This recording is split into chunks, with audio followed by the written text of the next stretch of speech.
আল্লাহ সুবহানাহু ওয়া তাআলা পবিত্র কোরআনে বলছে, হুররিমাত আলাইকুমুল মাইতাতু ওয়াদ-দামু ওয়া লাহমুল খিনজির, তোমাদের জন্য হারাম করে দেওয়া হয়েছে রক্ত, মৃত জিনিস, শূকরের গোশত। আল্লাহ রাসূল হাদিসে বলছেন, তোমাদের জন্য হারাম করা হয়েছে যী মিখলাবিন, যী নাবিন ওয়া সিবা, যার থাবা আছে, থাবাওয়ালা প্রাণী, যার শিকারি দাঁত আছে, শিকারি দাঁতওয়ালা প্রাণী, কুকুর শ্রীগালের মতো, থাবাওয়ালা বলতে বাঘ সিংহের মতো, সেবা হিংস্র প্রাণীর গোশত খাওয়া হারাম। যারা খারাপ জিনিস খেয়ে বড় হয়, অপবিত্র জিনিস খেয়ে বড় হয়, জাল্লালা, যে সমস্ত মুরগি অপবিত্র জিনিস খেয়ে বড় হয়, তাদের গোশত খাওয়া হারাম। এইভাবে আল্লাহ রাসূল বলতেই থাকলেন।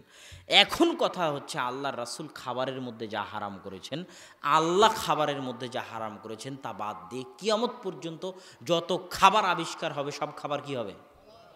হালাল হবে। এই যে আজকে যখন আমাদেরকে এখানে খাওয়া দেওয়া হলো, তখন অনেক খাবার আছে যে খাবারগুলো আল্লাহ রাসূল জীবনে কোনোদিন দেখেনি। যেমন আপনাদের বদলগাছির বিখ্যাত সন্দেশ, আল্লাহ রাসূল দেখেছে নাকি? হ্যাঁ? তো এইটা যে হালাল, এটার কোনো দলিল দিতে পারবেন? এটার কোনো দলিল নাই। এটার দলিল কি? আল্লাহ রাসূল এটাকে হারাম বলেননি, যা যা হারাম বলেছেন তার মধ্যে এটা নাই। তাহলে দুনিয়ার জগতে মূলনীতি হচ্ছে সবই কি? জোরে বলেন, সবই কি? শুধু হারাম কোনটা? যেটা আল্লাহ এবং আল্লাহ রাসূল কি করেছেন? হারাম করেছেন।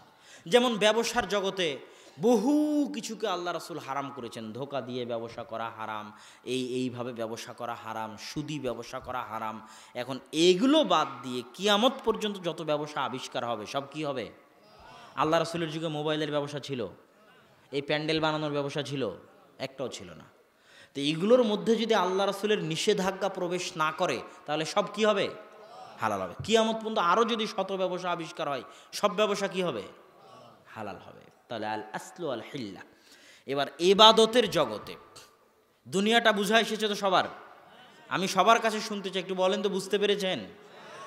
এবার ইবাদতের জগতে সবই বেদাত। সবই কি? জোরে বলেন তো, জোরে বলেন, সবই। শুধু অতটুকু সুন্নাত যতটুকু আল্লাহ এবং আল্লাহ রাসূল বলে গেছে। এবার বুঝা গেছে সবই কি? বলেন তো, সবই বেদাত। শুধু কতটুকু সুন্নাত? যতটুকু আল্লাহ এবং আল্লাহ রাসূল বলে গেছেন ততটুকু সুন্নাত। কেন এই কথা? এই কথা এই জন্য যে মুহাম্মদ হচ্ছেন রাসূলুল্লাহ, আল্লাহ রাসূল সাল্লাল্লাহু আলাইহি ওয়াসাল্লাম। আর একজন রাসূলের দায়িত্ব হচ্ছে যা যা খারাপ কাজ, যা যা গুনাহের কাজ, সব খারাপ আর সব গুনাহের কাজ থেকে তিনি নিষেধ করে যাবেন, এটা তার দায়িত্ব। আর যা যা নেকির কাজ, যা যা কল্যাণের কাজ, যা যা ইবাদতের কাজ, প্রত্যেক নেকি, ইবাদত, কল্যাণের কাজ তিনি করে যাবেন বা দেখিয়ে যাবেন, এটা তার দায়িত্ব। এমন কোনো নেকির কাজ থাকতে পারেন না, এমন কোনো নেকির কাজ থাকতে পারে না যেই নেকির কাজের কথা রাসূল বলে যাবেন না, তাহলে তিনি রাসূল নন। নাউজুবিল্লাহ। এমন কোনো নেকির কাজ যদি থাকে যেটা রাসূল বলে যাবেন না, তাহলে তিনি রাসূল নন, তার দায়িত্ব পালন করেননি, দায়িত্ব পালনে খেয়ানত করেছেন।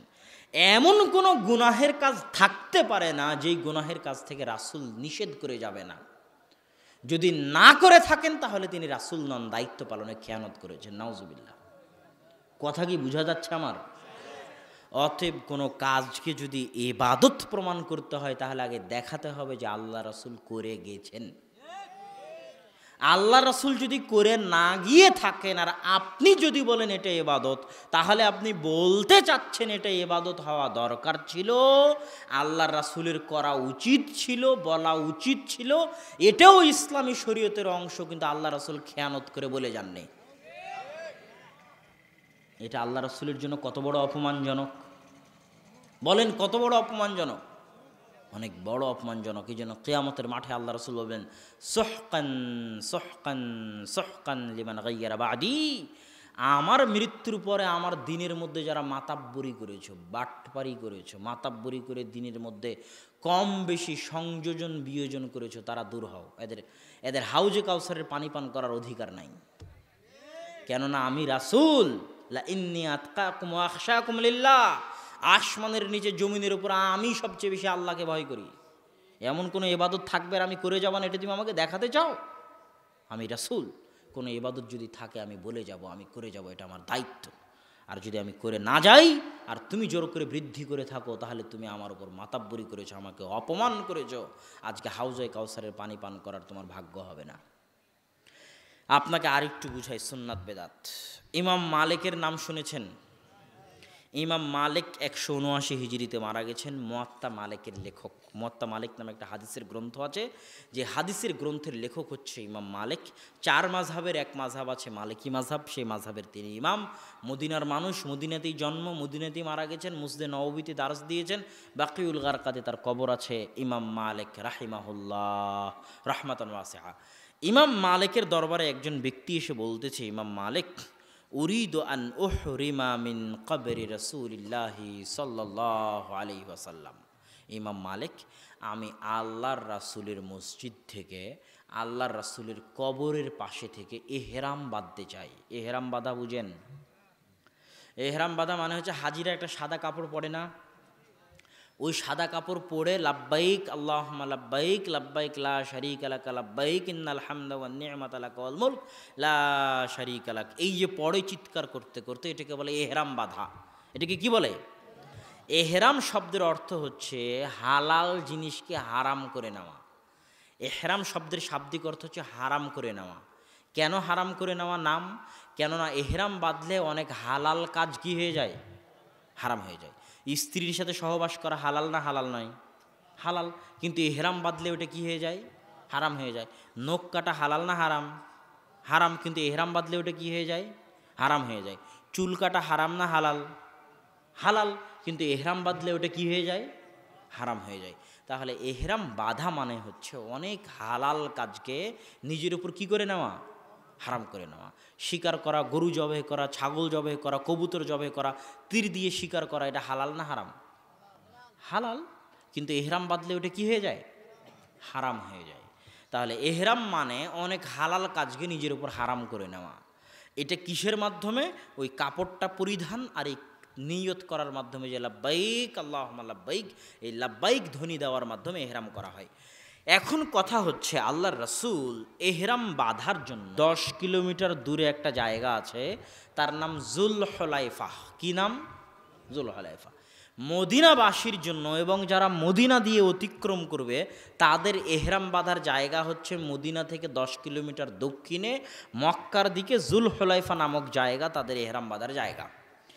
এখন এই ব্যক্তি ইমাম মালিককে বলতেছে, ইমাম মালিক, আমি মদিনার মসজিদের নববী থেকে আল্লাহর রাসূলের কবরের পাশে থেকে ইহরাম বাঁধতে চাই। কথা কি বোঝা যায়? তখন ইমাম মালিক বলতেছে, আখশা আন তাকা ফিল ফিতনাহ, আমি ভয় পাচ্ছি যে তুমি ফিতনার মধ্যে পতিত হয়ে যাবে। তখন ওই ব্যক্তি বলতেছে, আজীব কথা, আইয়ু ফিতনাতিন হাজিহি, আপনি এমন কিসের ফিতনার কথা বলতেছেন? আমি যদি যুলহুলাইফা পার হয়ে চলে যেতাম তাহলে না হয় ফিতনা হলো বুঝতাম। শাহজালালে হজ ক্যাম্প আছে জানেন? শাহজালাল বিমানবন্দরে, কথা বলেন না কেন? সব হাজিরা দেখবেন ওখান থেকে ইহরাম বাঁধে। সব হাজি ওখান থেকে বলবে লাব্বাইক আল্লাহুম্মা লাব্বাইক, সবাই কাপড় পরে নিবে। কোনো হাজিকে যদি আপনি বলেন, বাবারে তোমার ইহরাম বাঁধার জায়গা হচ্ছে ইয়ালামলাম, কথা বুঝতে পারতেছেন? তখন ওই হাজি বলবে যে তুমি কি উল্টাপাল্টা কথা বলো, আমি যদি ইয়ালামলাম পার হয়ে যেতাম তাহলে নাই একটা সমস্যা ছিল বুঝলাম, আমি তো ইয়ালামলামের কয়েক হাজার কিলোমিটার আগে ঢাকায় বসে ইহরাম বাঁধতেছি, এর মধ্যে আবার ফিতনা কি? এই এর মধ্যে ফিতনা কি রে? হ্যাঁ, করবে না করবে না? ইমাম মালিককে ওই ব্যক্তি বলতেছে, আপনি কিসের ফিতনার কথা বলেন?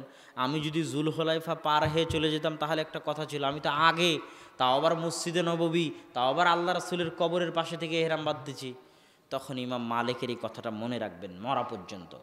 আইয়ু ফিতনাতিন আ'যামু মিন হাযিহি সাবাকতা ইলা ফাজিলাতিন কাসারা আনহা রাসূলুল্লাহ সাল্লাল্লাহু আলাইহি ওয়াসাল্লাম। হে আল্লাহর বান্দারা, এর চেয়ে বড় ফিতনা দুনিয়াতে আর হতে পারে না যে ইবাদতের জগতে তুমি এমন কোনো কাজ করতে যাবা, এমন কোনো ফজিলতের দিকে এগিয়ে যাবা, যেই ফজিলতের উপরে, যেই কাজের উপরে, যে আমলের উপরে মুহাম্মদ সাল্লাল্লাহু আলাইহি ওয়াসাল্লামের সিল মোহর নাই। এর চেয়ে বড় ফিতনা দুনিয়াতে হতে পারে না। কোনো কাজ তখনই ইবাদত হিসেবে ভ্যালু বলে গ্রহণযোগ্য হবে যখন তার উপর কার সিল মোহর থাকবে? মুহাম্মদ সাল্লাল্লাহু আলাইহি ওয়াসাল্লামের সিলমোহর থাকবে যে কালা রাসূলুল্লাহ আও ফাআলা রাসূলুল্লাহ, আল্লাহ রাসূল বলেছেন বা আল্লাহ রাসূল করেছেন। যদি এই সিলমোহর না থাকে আর তুমি করতে যাও ফজিলত বলে, তো এর চাইতে বড় ফিতনা দুনিয়াতে আর হতে পারে না। সম্মানিত উপস্থিতি, এখানে আপনাদের একটা কথা বলি উদাহরণ হিসেবে। জুমার দিন ছিল না কয়েকদিন আগে? জুমার দিনে আপনারা জুমার সময় কয় রাকাত সালাত আদায় করেন? কয় রাকাত? আর ওই জোহরের সালাত কয় রাকাত আদায় করেন ওই সময়? 4 রাকাত। এখন কথার কথা, সারা পৃথিবীর সব আলেম ওলামা, সব হুজুর মিলে এক জায়গায় বসে ইজমা হিসেবে সিদ্ধান্ত নিল যে সালাত আদায় করা যেহেতু ভালো কাজ, সেহেতু জুমার দিন আমরা জোহরের মতো 4 রাকাতই আদায় করব। কথা বুঝতে পারলেন? তো যদি সিদ্ধান্ত নেয় সব আলেম মিলে, সারা বাংলাদেশ, ভারত, পাকিস্তান, সৌদি, কুয়েত, কাতার, বাহরাইন, সব আলেম মিলে যদি সিদ্ধান্ত নেয়, আর জুমার সালাতে যদি কেউ ওই সিদ্ধান্তের কারণে একটা সিজদাও বেশি করে, তো ওই একটা সিজদার নাম কি হবে? ওই একটা সিজদার নাম কি হবে? বেদাত। আর এই বেদাত জান্নাতে নিয়ে যাওয়া বহু দূরের কথা, কোথায় নিয়ে যাবে? জাহান্নামে নিয়ে যাবে। এখানে আপনাকে আর একটা কথা বলি, আর একটা উদাহরণ দিই। এ ভাই তুমি বন্ধ করো। এখানে আর একটা কথা বলি, নামাজের পরে একসাথে হাত তুলে দোয়া করা আছে না? আছে না নাই? সেটাকে বাংলাদেশে কি বলা হয়? মোনাজাত করা। কি বলা হয়? মোনাজাত করা। আমি কোনো ফতোয়া দিব না, আমি আপনাকে বুঝাই যে আসমানের নিচে যে আসমানটা দেখতে পাচ্ছেন, রাতের আকাশে তারা জ্বলতেছে, এই আসমানের নিচে আর এই জমিনটার উপরে মোনাজাত করার জন্যে সালাতের চাইতে বড় কোনো মাধ্যম পৃথিবীতে আর নাই। সারা আলাইহা সালাতু ওয়াস সালাম যখন বিপদে পড়লেন, জালেম বাদশাহ যখন তার সাথে খারাপ ব্যবহার করতে চাইল, তখন তিনি আল্লাহর সাথে মোনাজাত করতে চাইলেন, আল্লাহর কাছে মোনাজাত করতে চাইলেন। মোনাজাত করার জন্য তিনি জালেম বাদশাকে বললেন যে আমাকে একটু সময় দাও, অজু করি আর কি করি? 2 রাকাত সালাত আদায় করি। তার মানে আল্লাহর নিকটে মোনাজাত করার সবচেয়ে বড় মাধ্যম কি? সালাত। রাসূল সাল্লাল্লাহু আলাইহি ওয়াসাল্লাম যখনই কোনো বিপদে পড়তেন, বা দাঁড়াইলা সালাহ, যখনই কোনো বিপদে পড়তেন তখনই তিনি মোনাজাতে দাঁড়িয়ে যেতেন, মানে সালাতে দাঁড়িয়ে যেতেন। সালাত শব্দের শাব্দিক অর্থ কি? দোয়া করা। দোয়া করা মানে মোনাজাত করা। দোয়া করা মানে কি? সালাত শব্দের শাব্দিক অর্থ কি একটু সবাই বলেন তো? দোয়া করা। সালাত শব্দের শাব্দিক অর্থ কি? দোয়া করা মানে কি? মোনাজাত করা। তাহলে সালাত মানে মোনাজাত, সালাত মানে মোনাজাত, সালাত মানে মোনাজাত। মোনাজাত করার সালাতের চাইতে বড় মাধ্যম দুনিয়াতে আর নাই। বিশ্বাস না হলে আমি আপনাকে বলি, আপনি যে বিপদে পড়েন না কেন, ওয়াল্লাহি আল্লাহর কসম, ওয়াল্লাহি আল্লাহর কসম, আমি বহু চাক্ষুষ সাক্ষী এরকম ঘটনার। যে কোনো বিপদে পড়েন না কেন, বিপদে পড়া মাত্রই ওই এমপি, মন্ত্রী, চেয়ারম্যানকে ফোন করার দরকার নাই। আপনার ছেলে অ্যাক্সিডেন্ট করেছে, রাজশাহী মেডিকেলে আছে, আপনি এখান থেকে 2-3 ঘন্টা সফর করে রাজশাহী মেডিকেলে যাবেন, তারপরে ওখানে গিয়ে দেখবেন কি হচ্ছে। তার আগে বাড়িতে বসে আল্লাহকে বলেন, আল্লাহ আমার ছেলে মেডিকেলে আছে, তুমি হেফাজত করিও। 3 ঘন্টা যেতে যা সময় লাগবে তার আগেই আল্লাহ ব্যবস্থা করে দিবেন।